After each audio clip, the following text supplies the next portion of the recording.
Bismillahirrahmanirrahim. Assalamualaikum. Bertemu lagi dengan sendiri atau diantarin. Semoga kita baik-baik saja dan semoga kita masuk surga. Amin. Sekarang masuk ke video. Tentu saja kemungkinan tidak asing di telinga kita, terlebih bagi para orang-orang yang pernah mendengarnya. Disebutkan menurut informasi yang beredar bahwa Khawaja Nur Muhammad Maharfi adalah seorang sufi terkenal dari tarekat Chisti yang memberikan pengaruh besar terhadap penyebaran ajaran Islam dan penguatan spiritualitas di wilayah Punjab dan Sind. Ajaran Khawaja Nur Muhammad Maharfi berperan dalam membimbing banyak suku asli untuk memeluk agama Islam secara damai dan sukarela. Khawaja Nur Muhammad Maharfi juga dikenal luas sebagai tokoh yang dihormati oleh raja, penyair, dan para ulama pada masanya. Kemudian menurut informasi yang beredar bahwa Khawaja Nur Muhammad Maharfi lahir dengan nama Bahbal kemudian diganti menjadi Nur Muhammad oleh gurunya yaitu Maulana Fahruddin. Khawaja Nur Muhammad Maharfi berasal dari keluarga Rajput Muslim Punjabi dari suku Punwar Haral. Khawaja Nur Muhammad Maharfi memiliki lebih dari 40 orang murid, termasuk di antaranya adalah Suleman Taunsfi yang terkenal sebagai tokoh sufi penerus dan juga penyair sufi bernama Gulam Farid yang menganggap Khawaja Nur Muhammad Maharfi sebagai pembimbing spiritual dan menulis puisi untuk menggambarkan persahabatan mereka. Selain itu, Khawaja Nur Muhammad Maharfi juga menjadi penasihat spiritual bagi Bahawal Khan Abbasi yang kedua yaitu penguasa wilayah Bahawalpur. Kemudian menurut informasi yang beredar bahwa Khawaja Nur Muhammad Maharfi lahir pada tanggal 2 bulan April tahun 1746 dan wafat pada tanggal 3 bulan Agustus tahun 1793. Pada usia sekitar 6 tahun yaitu pada bulan Februari tahun 1752, Khawaja Nur Muhammad Maharfi berbaiat kepada Maulana Fahruddin yang sekaligus menandai dimulainya keterlibatan Khawaja Nur Muhammad Maharfi secara resmi dalam tarekat Chisti cabang Fahri. Kemudian menurut informasi yang beredar bahwa Khawaja Nur Muhammad Maharfi lahir di daerah Chotala yang terletak di dekat Bahawal Nagar pada masa Kekaisaran Sikh yang sekarang termasuk dalam wilayah negara Pakistan. Khawaja Nur Muhammad Maharfi memulai pendidikan awalnya di sebuah desa kecil bernama Mahar Sarif pada usia 4 tahun di bawah pengawasan Masud Mahar. Setelah itu Khawaja Nur Muhammad Maharfi melanjutkan pendidikannya ke beberapa kota penting yaitu Dera Ghazi Khan, Lahore, Delhi, dan Pakpatan. Setelah menyelesaikan seluruh pendidikannya, Khawaja Nur Muhammad Maharfi kembali ke Mahar Sarif untuk menjalankan misi dakwah dan pembinaan spiritual kepada masyarakat. Makam Khawaja Nur Muhammad Maharfi terletak di kota Chistian yang berada di Provinsi Punjab, negara Pakistan. Peringatan wafat Khawaja Nur Muhammad Maharfi atau yang disebut sebagai acara ziarah tahunan diselenggarakan setiap tanggal 1 sampai tanggal 3 pada bulan Zulhijjah dalam kalender Islam. Kemudian menurut informasi yang beredar bahwa peran Khawaja Nur Muhammad Maharfi sangat penting karena melalui pendekatan spiritual tasawuf yang penuh kedamaian, beliau berhasil menarik hati banyak masyarakat dan suku lokal untuk memeluk agama Islam secara ikhlas tanpa paksaan. Ajaran Khawaja Nur Muhammad Maharfi tidak hanya mengajarkan ibadah ritual tetapi juga menekankan akhlak, cinta kasih, dan persaudaraan antar sesama umat manusia.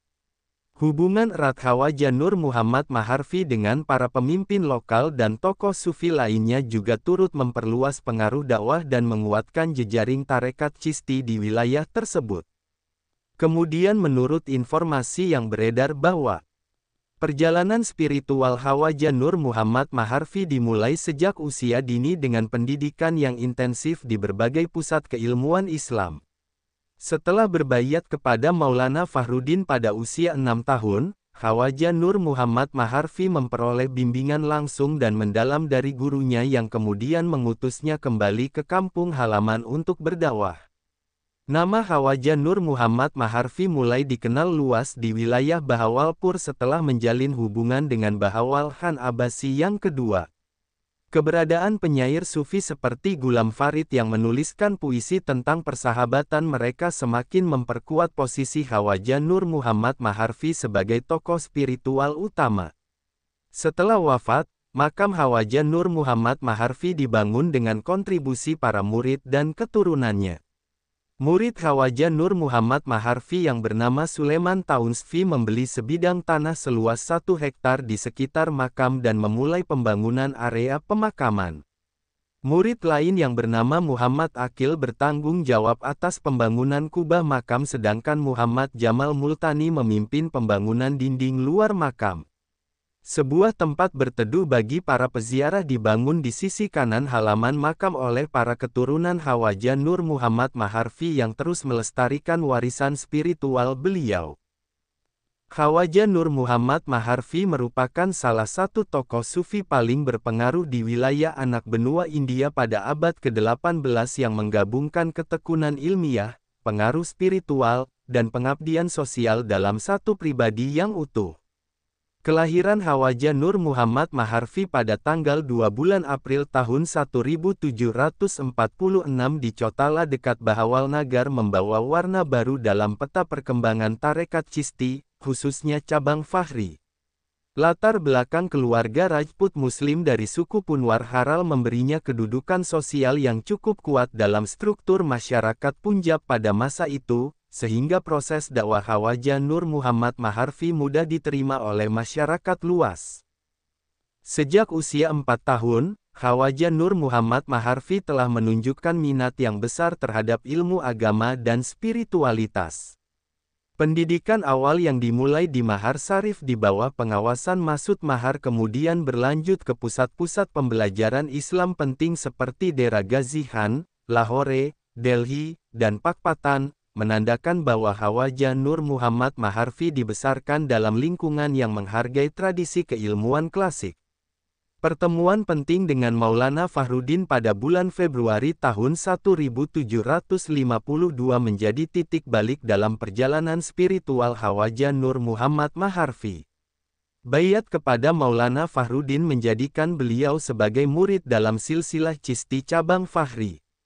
Sejak saat itu, Khawaja Nur Muhammad Maharfi dibentuk secara intensif hingga akhirnya diutus kembali ke Mahar Sarif untuk menyebarkan nilai-nilai tasawuf. Salah satu aspek penting dalam kehidupan Khawaja Nur Muhammad Maharfi adalah relasi dengan tokoh-tokoh besar di masanya.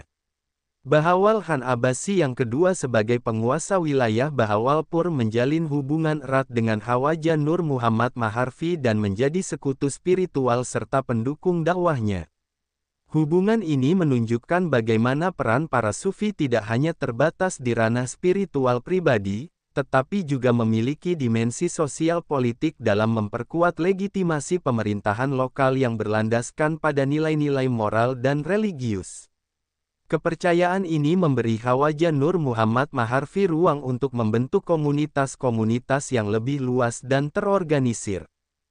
Kehadiran penyair sufi terkenal seperti Gulam Farid yang menulis puisi tentang persahabatan dan bimbingan ruhaniyah dari Khawaja Nur Muhammad Maharfi memperlihatkan bahwa pengaruh Khawaja Nur Muhammad Maharfi tidak hanya hadir dalam struktur tarekat, tetapi juga meresap ke dalam ekspresi sastra dan kebudayaan. Karya-karya Gulam Farid yang menyebut Khawaja Nur Muhammad Maharfi sebagai sumber cahaya batin menegaskan bahwa nilai-nilai spiritual yang diajarkan beliau mampu menginspirasi para sastrawan dalam menghasilkan karya monumental yang abadi hingga saat ini. Kontribusi Khawaja Nur Muhammad Maharfi dalam penyebaran agama Islam terbukti dari proses perpindahan agama secara damai oleh berbagai suku asli di wilayah Punjab dan Sind. Ini menunjukkan bahwa dakwah yang dilakukan Khawaja Nur Muhammad Maharfi tidak bersifat kursif atau memaksa, melainkan berdasarkan pendekatan hati dan keadaban. Ajaran beliau yang menekankan kasih sayang, toleransi, dan kedekatan kepada Tuhan menjadi jembatan bagi transformasi sosial ke arah yang lebih harmonis. Para murid beliau yang berjumlah lebih dari 40 orang merupakan bukti bahwa sistem pendidikan dan bimbingan spiritual yang dibangun Khawaja Nur Muhammad Maharfi berhasil mencetak generasi sufi yang tangguh dan berdedikasi tinggi. Pasca wafatnya pada tanggal 3 bulan Agustus tahun 1793, penghormatan terhadap Khawaja Nur Muhammad Maharfi tidak surut. Makam beliau yang terletak di Chistian, Punjab, menjadi tempat ziarah utama dan diperingati setiap tahun mulai tanggal 1 sampai tanggal 3 bulan Zulhijjah. Pembangunan kompleks makam ini sendiri mencerminkan kepedulian murid-murid beliau terhadap pelestarian warisan spiritual. Suleman Taunsfi sebagai murid utama membeli sebidang tanah seluas 1 hektar dan memulai pembangunan awal. Muhammad Aqil mengambil peran dalam pembangunan kubah makam yang menjadi simbol langit spiritualitas, sementara Muhammad Jamal Multani menyempurnakan sisi pertahanan fisik makam dengan membangun dinding luar. Sebuah tempat berteduh yang berada di sisi kanan halaman juga dibangun oleh para keturunan Khawaja Nur Muhammad Maharfi untuk memfasilitasi para peziarah yang datang dari berbagai wilayah. Secara arsitektural, kompleks makam Khawaja Nur Muhammad Maharfi merupakan kombinasi antara fungsi religius dan sosial. Fungsi religiusnya sebagai pusat spiritual tidak hanya menjadi tempat berziarah, tetapi juga menjadi ruang kontemplasi, pendidikan, dan penguatan spiritual bagi para pengunjung. Sementara itu, fungsi sosialnya ditandai dengan aktivitas masyarakat sekitar yang terus terhubung dengan makam tersebut dalam bentuk layanan makanan gratis, majelis zikir, dan diskusi keagamaan. Warisan Khawaja Nur Muhammad Maharfi tidak hanya dikenang dalam bentuk nama dan tempat, tetapi hidup dalam praktik keseharian masyarakat yang meneruskan nilai-nilai tasawuf dalam kehidupan modern. Dari perspektif silsilah tarekat, Khawaja Nur Muhammad Maharfi menempati posisi penting dalam penyambung ajaran tarekat Chisti ke generasi berikutnya. Melalui para muridnya seperti Suleman Taunsfi, ajaran Khawaja Nur Muhammad Maharfi diteruskan secara terstruktur dan menyebar ke berbagai wilayah, sehingga membentuk jejaring tarekat yang solid dan berdaya tahan menghadapi perubahan zaman. Jejak Khawaja Nur Muhammad Maharfi tidak hanya terekam dalam teks dan lisan, tetapi juga dalam struktur sosial keagamaan masyarakat Pakistan dan India bagian utara hingga kini. Secara keseluruhan, Khawaja Nur Muhammad Maharfi adalah figur sentral dalam sejarah perkembangan tasawuf di Asia Selatan yang tidak hanya memberi kontribusi dalam bidang spiritual, tetapi juga sosial, budaya, dan pendidikan. Beliau menjadi contoh nyata bagaimana seorang sufi bisa menggabungkan peran sebagai pendidik, pembimbing, penulis sejarah hidup, pemersatu masyarakat, dan pelestari tradisi dengan penuh kesadaran, kesabaran, dan kasih sayang yang mendalam. Sumber referensi Google Chrome dan ChatGPT.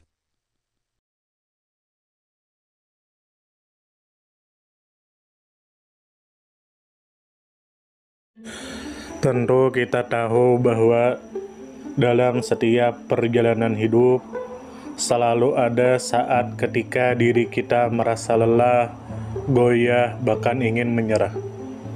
Namun di balik setiap perintangan tersembunyi peluang untuk tumbuh dan menguatkan diri kita. Hari ini adalah kesempatan baru, saat yang tepat untuk kembali menyusun niat, memperbaiki langkah, dan meyakini bahwa setiap tetes usaha tidak akan pernah sia-sia. Bangkit bukan karena tidak pernah jatuh, tetapi karena memilih untuk tidak tinggal dalam kejatuhan. Teruslah melangkah meski perlahan, karena selangkah lebih dekat adalah lebih baik daripada diam dalam keraguan. Ya Allah, ya Tuhan kami yang Maha Pengasih lagi Maha Penyayang, jadikanlah hidup kami ini sebagai ladang amal yang penuh berkah. Berikan kekuatan untuk terus menebar kebaikan di dunia. Anugerahkan kemudahan dalam menghadapi segala ujian, dan karuniakan akhir kehidupan yang baik. Lindungi diri kami dan keluarga dan fitnah dunia yang menipu. Jadikanlah akhirat kami sebagai tempat peristirahatan terbaik, dan masukkanlah kami ke dalam surga-Mu bersama orang-orang yang Engkau cintai, serta jauhkan kami dari siksa api neraka dan kemurkaan-Mu yang tak tertahankan. Kepada setiap orang yang pernah hadir dalam perjalanan ini, terima kasih atas waktu, kebaikan, dukungan, bahkan teguran. Maafkan atas setiap kata yang menyakiti, sikap yang mengecewakan, atau hati yang mungkin belum sepenuhnya mampu menjaga. Manusia tidak pernah sempurna, namun ketulusan untuk tetap terus belajar dan memperbaiki diri tidak akan pernah padam. Tentu kita tahu bahwa kebaikan tidak selalu datang dalam bentuk besar. Terkadang senyum kecil yang tulus, tangan yang ringan membantu, atau telinga yang mau mendengarkan sudah cukup untuk mengubah hari seseorang menjadi lebih bermakna. Jangan pernah kita menyepelekan kebaikan sekecil apapun, karena bisa jadi satu perbuatan kecil bisa menjadi rahmat Allah turun. Tentu kita tahu menjadi pribadi yang baik bukan berarti tanpa celah, namun menjadi pribadi yang senantiasa sadar dan ingin terus memperbaiki diri.